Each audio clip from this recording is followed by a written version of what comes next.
IPL 2025க்கான final match நடக்க இன்னும் நிறைய நாட்கள் இருக்கு. ஆனால் நேற்று Chennai super Kings vs RCB இதுதாங்க இந்த வருஷம் சீசனுக்கான ஃபைனல் மேட்ச். அந்த அளவுக்கு நேற்று மேட்ச் வந்து விறுவிறுப்பாக இருந்துச்சு. இதுக்கு முன்னாடி மேட்ச் விளையாண்டதெல்லாம் விட்டுருங்க, இனிமேல் விளையாட போகிறது தான் மேட்ச். மீதி இருக்கக்கூடிய 5 மேட்ச் 6 மேட்ச் 4 மேட்ச் 3 மேட்ச் வந்து செம்மையாக விளையாடுவோம்னு சொல்லி ஃப்ளமிங் சொல்லியிருந்தாரு, நம்ம தோனி சொல்லியிருந்தாரு, மைக் ஹசி சொல்லியிருந்தாரு. அதை உண்மையாக்குற மாதிரி நேற்று தாங்க விளையாண்டாங்க. இன்னும் 3 மேட்ச் இருக்குது, அதில் எப்படி விளையாடுறாங்க ரெண்டாவது விஷயம். ஆனால் நேற்று விளையாண்டாங்க பார்த்தீங்களா, தோனி தலைமையில் செம்மையாக இருந்துச்சு.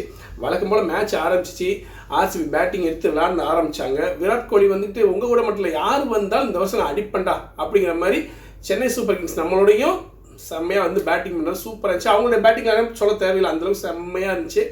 யாரும் எதிர்பார்க்காத திடீர்னு பார்த்தா ரெமாரியோ செப்பர்ட் வந்து 14 பாலுக்கு 53 ரன் அடிச்சு டீமோட ஸ்கோர் அப்படியே டக்குன்னு மேலே கொண்டு போயிட்டார் இல்லையா.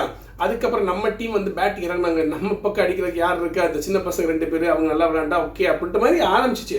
எடுத்தோம் நம்ம ஆயுஷ் மாத்ரே ஊரின்னு ஆரம்பிச்சாருங்க.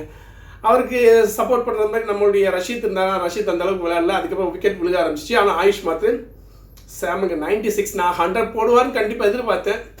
ஆனால் முடிஞ்சு அப்படியே மேட்ச் ஆரம்பிச்சு போயிட்டே இருந்துச்சு. அதுக்கப்புறம் டிராவிஸோட ரன் அவுட் அது வந்து கொஞ்சம் சர்ச்சைன்னு சொல்லி பேசினாங்க. ஆனால் முடிஞ்சு போச்சு. ஆனால் டிராவிஸ் எதிர்பார்த்தோம், டிராவிஸும் போச்சு. சாம் கரன் நம்ம சுட்டி குழந்தை, நான் சுட்டி குழந்தை இல்லடா பாடுறா அப்படிங்கிற மாதிரி இப்போ லாஸ்ட் டைம் அதிரடி பேட்ஸ்மேனை காமிச்சாரு. ஆனால் அவரும் இந்த தடவை வந்துட்டு ஏமாத்திட்டு போயிட்டார். இப்படி தான் போச்சா இல்லையா. அப்படி கிரவுண்டோட வைப்பு பார்த்தீங்கன்னா எந்த கிரவுண்டு போனாலுமே எல்லோ ஜெர்சி கண்டிப்பாக நம்ம பார்க்கலாம். இந்த தடவை பார்த்தீங்கன்னா பெங்களூரில் வந்து ஆங்காங்கே சில இடங்களில் அப்படித்தான் வந்துட்டு எல்லோ ஜெர்சி இருந்துச்சு. Full and full red Jersey, செம வைப்பு, நல்லா என்ஜாய் பண்ணி பார்த்தாங்க. அந்த க்ரௌடோட அத்தனை சத்தத்தையும் அப்படியே அடங்க வச்சது தான் கடைசியில் நடந்த சம்பவம். அப்படி இப்படின்னு ஈக்குவல் பண்ணி வந்தோம். அப்படியே வந்து பார்த்தா அந்த ஒரு நோபால் கண்டிப்பாக சொல்ல, சிவம் தோவை போட்ட நோபால் கேட்டாங்க, அதே மாதிரி நோபால் கொடுத்தாங்க. அப்பையும் வெற்றி வாய்ப்பு கிட்டத்தட்ட நெருங்கிட்டோம். ஆனால் நமக்கு எப்பயுமே தலைவலி கொடுக்குறது ஒரே ஒரு ஆள், யார், தயாலோட இந்த கடைசி 3 வருஷம் பார்த்தீங்கன்னா தயாலோட ஓவர் வந்து நமக்கு என்னன்னு அந்தளவுக்கு ஒரு பிளாக் பண்ணி நம்மளை ஜெயிக்க விடாமக்கிறதுல தயாலோட பங்கு முக்கியமான பங்கு. RCB பவுலர் அதே மாதிரி தான் நேற்று தயால் வந்து கரெக்டாக பவுலிங் போட்டு யாருக்கு போகிறதுக்கு ட்ரை பண்ணார். ஆனால் ஃபுல் டாஸ் தான் வந்துச்சு. ஆனால் அடிச்சிருக்கலாம் நம்மளுங்க, பரவாயில்ல. இந்த அளவுக்கு நம்ம டீம் வந்து என்ஜாய் பண்ணி கடைசியெல்லாம் வந்து ஒரு நெயில் பைட்டிங் ஃபிங்கர் கிராஸ் அப்படின்னு சொல்லி அந்த ஒரு வரிசையில் தான் நேற்றைய வந்து CSK vs RCB பார்த்தோம்.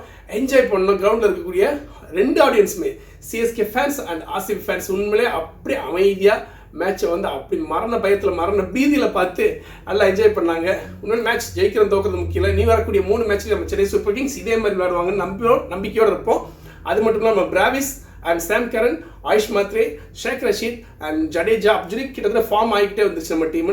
அடுத்து வரக்கூடிய 3 மேட்ச் நம்ம பார்ப்போம் நம்மளுடைய பர்ஃபார்மன்ஸ் பெஸ்ட்டாக இருக்குன்னு. மீண்டும் ஒரு தகவலுடன்